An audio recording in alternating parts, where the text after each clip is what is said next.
準備咗成年，今日終於嚟迪士尼表演啦！哇！一開始個 party 就咁精彩啦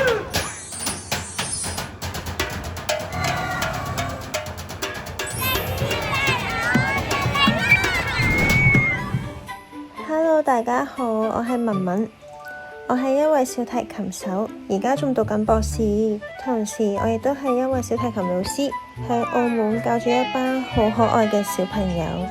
我覺得自己好幸運，可以一直做自己中意嘅事。雖然每日嘅生活呢好規律嘅，有練琴、備課、上堂、寫論文，有陣時忙到連自己都唔記得。上一次純粹因為想拉琴，而拉琴係幾時？我教小朋友要相信音樂嘅魔法，但係其實我過咗相信童話嘅年紀啦。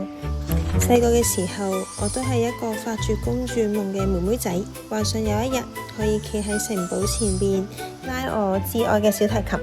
後來大個反而唔敢再諗呢個夢，因為覺得自己唔夠好，未夠資格。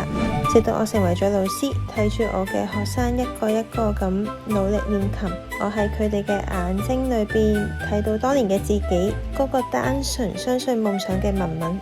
定下咗去迪士尼演出嘅日期之後呢，我哋就開始咗足足1年嘅準備。我好認真咁樣編好每一首樂曲，同班小朋友一齊排練，每一個表演嘅細節都要慢慢執、慢慢改。班小朋友真係好乖，大家都好珍惜呢一個機會。今日企喺迪士尼城堡前邊，望住呢班小朋友好認真、好開心咁樣拉每個音符，我突然覺得呢個畫面好奇妙。唔單止係幫佢哋完成咗夢想，更加好似係幫細個嗰個唔敢發夢嘅文文補翻一個遲到咗好耐嘅童話結局。唔知呢班小朋友大個咗之後，仲會唔會記得今日呢？但係我知佢哋已經教識咗我一件事：夢想呢樣嘢從來唔會過期，只要你願意相信，童話永遠喺度等緊你。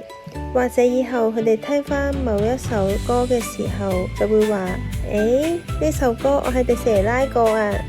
我係文文，多謝你哋陪我一齊完成呢個夢。